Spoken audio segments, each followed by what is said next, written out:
kita nggak lihat atau dengar sesuatu, tapi kita bisa merasakan sesuatu. Jadi kita syuting di sebenarnya Mas Leo sih, aku hanya berkunjung aja waktu itu, belum dapat callingan, terus main ke lokasi, udah nyampe di Jogja gitu, terus syuting di pabrik gula Gondang. Terus aku pernah dengar dari dia, dari film yang sebelumnya dia pernah syuting, terus pas syuting masih ada police line. Pas ditanya kenapa, ternyata di situ ada yang semalam sebelum kita syuting.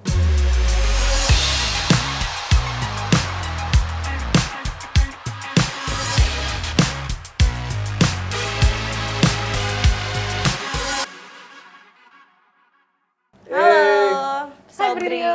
Hey Brilio. Sobat Brilio. Sobat Brilio. Kali ini aku udah kedatangan nih, ada Kak Delia dan Kak Leo. Apa kabar Kak?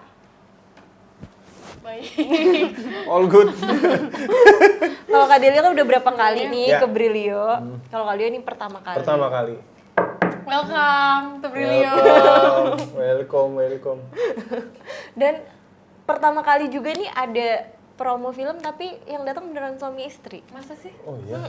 Sebelumnya nggak ada. Sebelumnya kan mungkin cuman perannya aja kan. Oh, Tapi perannya bukan suami istri. perannya suami istri. Kalau ini kan suami istri gitu. Oke, ya.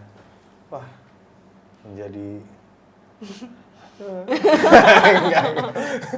sebelum ke film nih, pasti kan kalau udah kesini promo film nih. Iya. Sebelum ke film nih boleh flashback dikit gak sih? Awalnya tuh kalian kenalnya tuh gimana sih Kak? Dari Kepo Bumble. gitu. Enggak ada yang serius. Tadi aku kayak gitu. awal kenal ya kita syuting series bareng. Terus habis itu ya udah. Dari situ jadi udah ke syuting, namanya tuh seriesnya Nikah Milenial. Kebetulan kita nikah di situ. Jadi pas nikah beneran kita kayak enggak deh, enggak benar-benar tadi yang nikah itu benar namanya nikah milenial. Gitu. Oh, dari situlah berawalnya gitu ya Kak? Dari situ kenalnya. Dekatnya habis itu gitu. Sesudah syuting. Lucu ya.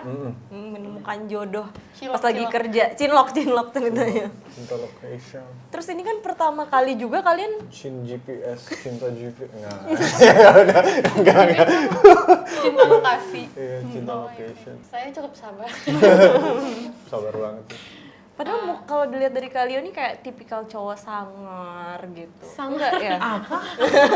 Ya Mas Leo orangnya sebenarnya manis banget, namanya orang timur pasti tahu ya, mulut manis, perlakuan manis, semua pas PDKT semua aku kasih. Berarti itu ya, berarti yang buat Kak Delia jatuh cinta sama kalian tuh manis gitu ya. Semuanya. Salah satunya. Manis. Ya. Terus ini kan kalian project film pertama juga nih Ya, bareng. film pertama ya. Sebelumnya cuman kayak gue dapat peran, Del jadi cameo atau Del dapat peran gue jadi cameo, ya cuma vice versa gitu. Film dan series. Ya. Terus ini gimana sih Kak perasaannya satu film bareng nih? Ada canggungnya nggak sih? Terlebih kan perannya bukan suami istri ya di film ini. Adik kakak. Gimana tuh? Ya kita sebagai laki-laki kan harus bisa menjadi semuanya. Harus bisa jadi kakak, harus bisa jadi suami, bapak, ya enggak. Enggak. Kayaknya dia terlalu nyaman ya Enggak. pas lagi syuting, Iya. bercanda mulu. Aku Kayak ngerasa ya canggungnya tuh ada karena kakak adik kan. Takutnya intimasinya tuh kelihatan ke pas lagi action gitu. Iya. Tapi Iya. ya karena Bu Hadra tuh sutradara film Dosa Musyrik. Ya dia yang jadi apa ya? Decision maker dan sekaligus Yang jaga-jaga. control quality. Jadi dia tuh kayak ada sering masuk ke set, terus dia kayak nyampein energinya dia gitu. Kamu pernah gak sih sama kakak kamu tuh kayak kamu nungguin kamu bla bla bla bla gitu. Karena tadi tuh kamu kayak masih istri yang nungguin suami. Oh gitu ya Bu, gitu. Dan ada canggungnya sih karena dia bercanda mulu ya kan. In between takes gitu. Terus aku jadi kayak aduh, susah ngomong deh gue sekarang. Ini aja susah ya? Iya. Apalagi pas kemarin Makanya. syuting ya? Susah fokus ya. Karena ya pasti kayak karena adik kakak betul kata tadi mungkin ada kayak mesti ngerasa kayak kebiasaan sebagai istri gitu ya mungkin ya. Kalau Kalio susah nggak? Nggak. susah gampang susah sih sebenarnya, karena kan kalau misalnya ya gue kan hafal banget tuh mukanya dia kalau dia udah mulai kayak sebel beneran. Okay, back off. Kalau misalnya dia udah mulai nih kayak sekarang nih tuh Kalau di sini tuh ya bener aja. Ada kamera baru loh. Karena gue udah paham ya, karena kita ini I know when to stop lah. When she di saat dia udah mulai fokus. Oke. Gitu. Yeah. Terus kan kalian sama-sama pemain film horor juga kan? Pemain film aja sih, nggak mau dilabelin ya? Iya, label Maksudnya film pernah horor. main film horor juga sendiri-sendiri gitu kan, nggak bareng? Pernah. Nah, experience apa sih yang ngebedain sekarang main filmnya tuh berdua gitu kan? Experience-nya sama seperti syuting film-film lain Sama. sih. Cuma bedanya ya sekarang kita di satu lokasi yang sama, terus berangkatnya bareng, pulangnya bareng. Gitu. Aku Terus, suka ini sih, kan kalau misalnya lagi pembuatan film, part yang aku paling suka tuh kayak pre-production, jadi pas Workshop. reading, workshop, cari karakter gitu. Nah, enaknya kerja sama kamu, suami sendiri, itu berasa readingnya bisa dibawa ke kasur gitu, kayak lagi mau tidur kayak kamu ke tuh bikin rumah, nasi. kasur mah itu. Gitu loh, misal lagi kayak pillow talk, terus kayak kamu merasa tadi si Tari harusnya kita giniin nggak sih, atau kayak kamu di sini Yeah. nih kamu mungkin lebih ini gitu. Jadi part yang aku suka ketika pembuatan film bisa dibawa ke rumah, tuh udah kan, Yeah. bisa dibawa ke rumah, itu seneng. Kalau kalian sama? Sama dan jadi lebih tahu nggak sih kalau misalnya kita lagi di satu kerjaan gitu, nah tujuannya kan kayak gue nggak tahu kalau orang lain tuh apa, gue kan kerja buat keluarga ya, nah ini another family member yang ya udah kita sevisi gitu, ya jadi lebih ngerasa terjaga aja kali. There's that sense of safe gitu.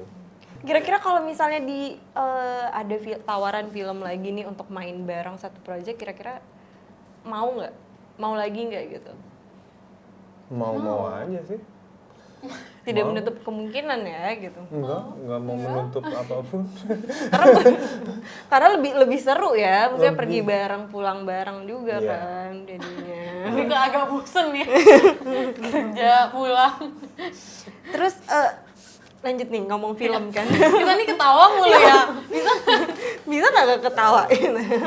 Terus lanjut ngomongin film nih Kak. Kan Dosa Musrik nih judulnya kan. Berarti ini tuh apakah di film ini apakah menceritakan orang yang ada dosa terus jadi musrik, atau perbuatan yang kayak gimana sih Kak?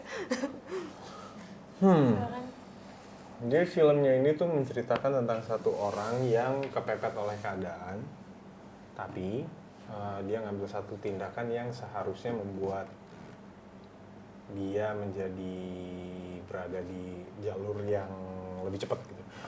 Nah, sementara bukannya malah keluar dari masalah, tapi malah nimbulin masalah yang lebih besar. Jadi kayak the moral message of this movie is nggak ada yang namanya jalan pintas gitu.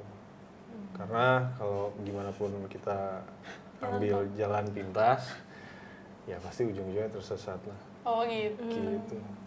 Terus kan apa sih kayak si Nugi ini pengen jalan pintas nih, cuman apa sih yang melatar belakangnya dia tuh kejadian apa gitu yang pengen dia cepet-cepet ke jalan pintas itu? Jadi Iya. satu keluarga, ibu, kita punya ibu, terus Ibu Yati Surahman yang main, Iya. terus ada The Mas best. Nugi sebagai kakak, aku adiknya.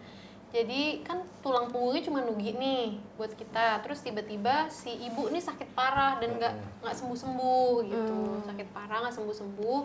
Si kakak karena udah kepepet ngutang dia, ngutang ke rentenir. Nah mungkin dia mendapat tekanan dari si rentenir itu, jadi dia desperate, putus asa, gimana caranya gue cari duit gitu. Akhirnya keluarlah jalan keris ini. Jadi Gitu, keluarlah keris keris. itu gitu. Jalan pintasnya Jalan Nugi. pintasnya Nugi ya. Terus boleh ceritain gak sih karakter kalian tuh masing-masing kayak gimana gitu? Dari Kalio dan Kak Delia di film ini. Kalau Nugi itu orang yang suka sekali sama yang namanya benda-benda etnik, terus dia itu paham budaya, dia itu berusaha untuk bertanggung jawab, tapi sebenarnya dia juga lagi tenggelam gitu. Jadi berusaha, ya gitu. Overall dia baik, tapi ya karena kepepet, dia harus melakukan sesuatu yang tidak baik. Berarti Nugi ini termasuk mau berusaha buat Ya. keluarganya walaupun caranya salah gitu ya Kak? Iya, caranya salah. Kalau Kak Delia gimana Kak karakternya? Tari tuh perempuan umur 19 tahun yang agamis banget. Jadi dia imannya tebal gitu. Kalau misalnya laki kan kalau misalnya ada masalah, pemecahannya oke, solusinya apa gitu. Kalau kita kan perempuan ya gitu. Iya. Jadi kayak si Tari tuh sangat udah kita berdoa aja, gitu. Ada sensi dimana kayak dia lagi marah dia ngambil wudhu gitu. Terus kayak ya dia cuma bisa jaga ibunya dan jalur langit kalau kata anak. Iya, jalur langit. Ya, percaya aja, berdoa gitu. Berarti sosoknya tuh berbanding terbalik lah ya sama kakaknya gitu kan karakternya. Terus ini kan horor nih, apa film Dosa Musrik nih nampilin sosok mengerikan juga nggak sih, kayak hantu, jin, atau kalau bukan hantu kira-kira apa yang bikin ngeri di film ini? Nampilin Nampilin juga. Dia itu Entitas. bentuk entitas yang tinggal di dalam hidup di dalam kerisnya. si keris itu tadi. Tapi dia tuh bentuknya nggak, menurut aku bukan serem yang Monster gitu. gitu, creature enggak. tapi sebenarnya bentuknya tuh sangat dekat dengan manusia, tapi apa ya, kayak whimsical, kayak aneh, kayak kayak Ya, mystical. Mistis.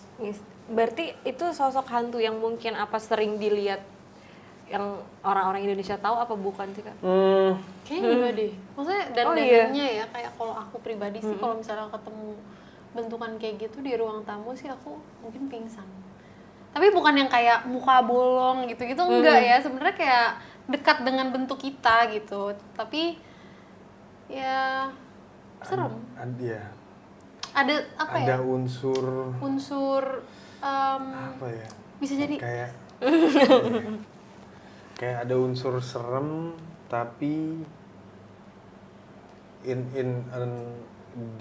di cara yang apa ya, nggak mengerikan. Serem tapi nggak mengerikan. Nggak mengerikan. bingung nggak? Sama sih. Itu keren juga tuh karyanya dari Mbak Erna Katustika. Oh, itu make up Ya, efek. keren. Berarti bukan yang familiar ya kan? Beberapa kan udah ada beberapa mungkin makhluk-makhluk yang familiar gitu, kayak hantu apa-apa gitu di Indonesia. Kayaknya banyak banget lagi hantu Indonesia. Iya kan, banyak. Inspired by kayaknya. Inspired Oh, by. berarti ini baru. Kan hantunya tuh namanya Nyi Loropati. Nyi Loropati. Nah, Nyi Loropati ini Nyi itu dari kata nyai, loro itu sakit, pati itu mati. Oh, Jadi dia kayak Queen of Death and Pain Ya. aja. anjay. Nah, kita lihat aja di Indonesia ada berapa Nyi. Nih, nah Ya. tuh kan Oh udah iya. Silakan. Ini pilih. Nyi. Yang mana? Nyi yang mana? Oh oke, berarti inspired by Kayak gitu, Nyi. Inspired by Nyi yang kita nggak tahu mana, nanti kalau mau tahu nonton. tanggal 31 Oktober di seluruh bioskop Busan. Masuk. Terus Kak, ini kan di sini kan ada perbuatan musrik lah pasti kan yang dilakukan Nugi nih. Konsekuensinya tuh apa sih di film ini tuh? Ya, konsekuensinya. Dia bukan keluar dari masalah itu, tapi malah memperburuk. Let's say misalnya si ibu sakit, harusnya solusinya cari uang untuk pengobatan. Bukannya malah tambah baik, si ibu malah tambah sakit, gitu loh. Baik cuman sebentar. Cuman kayak bangsa, kalau misalnya di dalam cerita tuh, ya nggak nyampe seminggu lah. Nggak nyampe seminggu. Kayak palsu gitu loh. Oh, Balik lagi kan, jadi malah kayak jadi sementara doang, Sementara abis sehat, itu. lebih bobrok daripada sebelumnya. Nah justru itu mungkin sebenarnya konsekuensinya ya, kayak Iya. apa? Nyari jalan pintas, Iya. sembuhnya instan, Iya. sebentar. Dan menyakiti orang, bahkan sampai ngilangin nyawa orang, konsekuensinya menyakiti orang lain. Itu di keluarganya yang kehilangan. Keluarga dan bukan keluarga, kasihan gak sih? Jadi dia juga under intoxicated bahasanya. Jadi si Nugi ini Under karena trans, gitu deh. mainan si dosa musyrik ini, dia jadinya juga nggak menjadi Nugi gitu. Jadi ada entitas-entitas lain yang masuk ke dalam Nugi dan mempengaruhi reaksinya Nugi. Kan Antara bisa bahaya kan kalau nyata dan tidak nyata. mantep. Gila ya, gimana Kak? Nyata dan tidak nyata. Oke. Terus kan itu tuh ada Chris tadi kan yang dimainin. Ini kan digambarkan sebagai benda mati yang bisa mengabulkan keinginan tokoh utama. Ya kan? Terus kemudian berakibat pendatangan kutukan tadi segala macam. Terus sementara beberapa daerah di Indonesia kayak Jawa itu kan Chris memiliki nilai budaya yang tinggi ya Kak. Gimana sih film ini nampilin penggunaan Chris untuk perilaku musyrik tanpa menyinggung gitu budaya tertentu? Tanpa menyinggung budaya tertentu, gimana ya?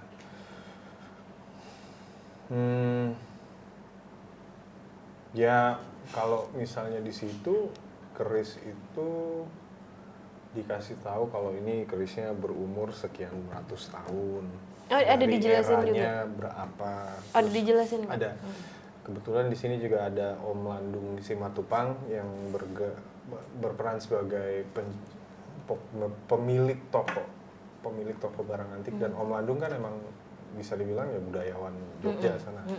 Jadi ya kita ngikutin arahannya Om Landung, Om Prit, karena emang yang lebih ngerti ya mereka. Gitu. Ya gitu. Berarti maksudnya mungkin memang budaya Indonesia kan masih ada penggunaan keris, tapi kan ini kalau untuk film dan udah nanya sejarawan juga, maksudnya kan itu karena mereka juga ngejelasin juga ya Kak dari tahun berapa, mungkin harusnya itu aman-aman aja sih karena tidak menyinggung gitu. Karena kan udah ditanya kalau diginiin aman apa enggak, aman. Kalau begini aman. Terus ada tantangan gak sih selama syuting? Menahan tawa. Nggak ada sih. Karena kita selama syuting ini juga nggak tahu sih. Gua selama syuting ini ya happy aja ngejalaninnya. Ngejalaninnya happy aja. Kan ada gue. Ini tapi Bu Hadra tim penyutradaraannya semuanya tuh solid banget. Jadi mereka ada tim tetap gitu. Syutingnya tuh selalu sehat. Kayak pernah kita pulang jam 4 sore.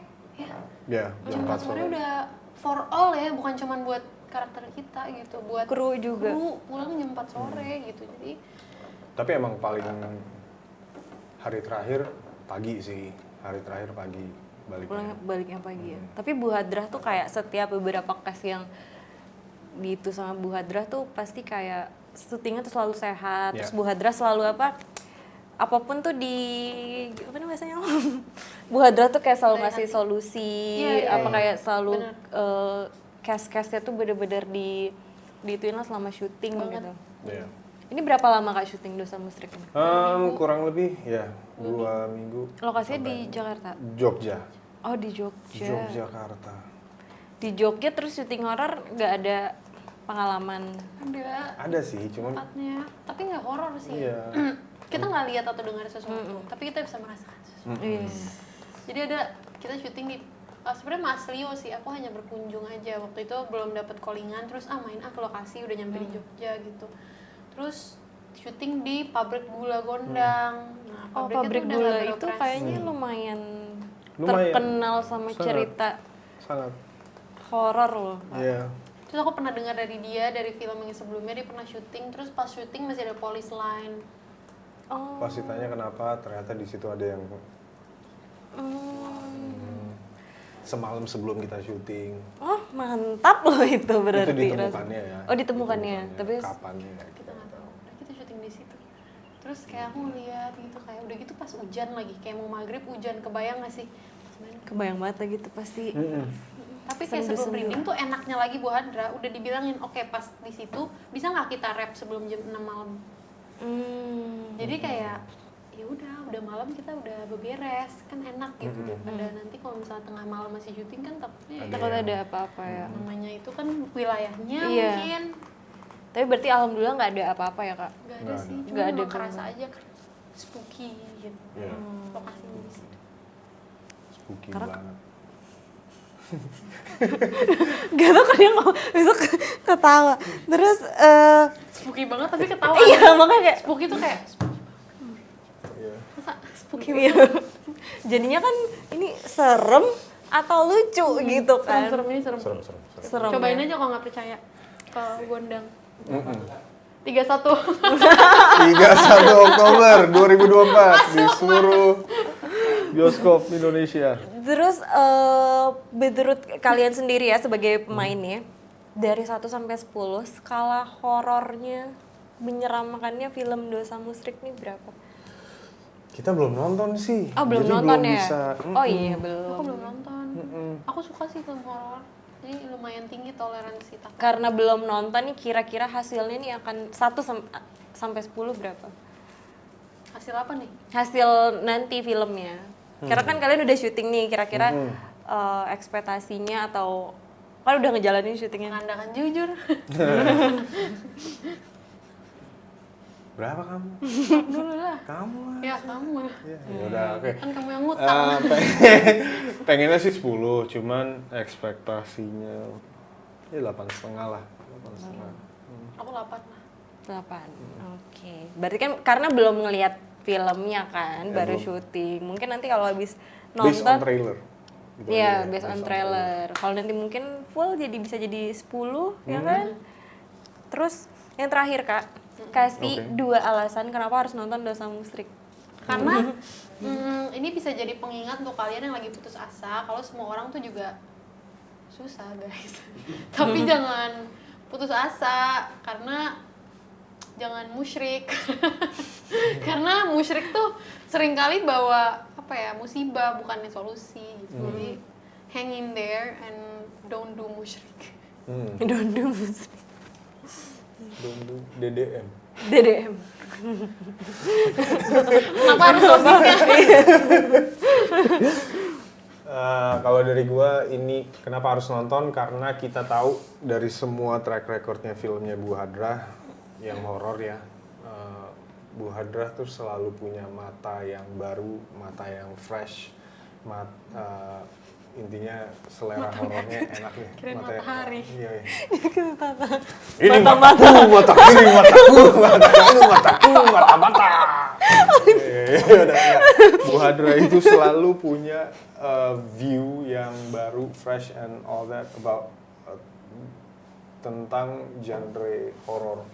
Dan gue sih nggak tahu kenapa, percaya aja. Mungkin di sini dia ada penawaran baru lagi. BH, Ya, Bu Hadrah. Bu Hadrah. DDM BH. DDM. Ini mataku. Oke buat Kalio dan Kak Delia, Yap. makasih banyak udah mau mampir dan Makasih. ngobrol-ngobrol. Dan sebenarnya masih banyak aku pengen tahu, pengen korek-korek tapi masih belum Tahu boleh. Oh, Karena masih belum boleh. itu kan masih belum boleh kan? Kemarin. Karena biar nanti pada nonton langsung, tanggal berapa Kak? 31 Oktober di seluruh bioskop. Tepat di Halloween. Oh iya. Ya. Oh iya. Iya. Kayak habis Halloween party, Yoi. nonton Dosa Musrik bawa Biar nggak keris. bisa masuk ke party. Enggak, kata aku sih nonton Disetopin di depan. nonton Dosa Musrik dulu. Oh iya, Kan terus ada baru- inspired Inspired Iya. V-nya kan. itu kan. Nah, Itu itu Ih, la- cakep langsung banget. pakai kostum Menang itu pasti. Menang pasti. Iya kan? Oke, Sobat Brilio. Oke, Sobat Brilio. Bye-bye. Bye. Terima kasih.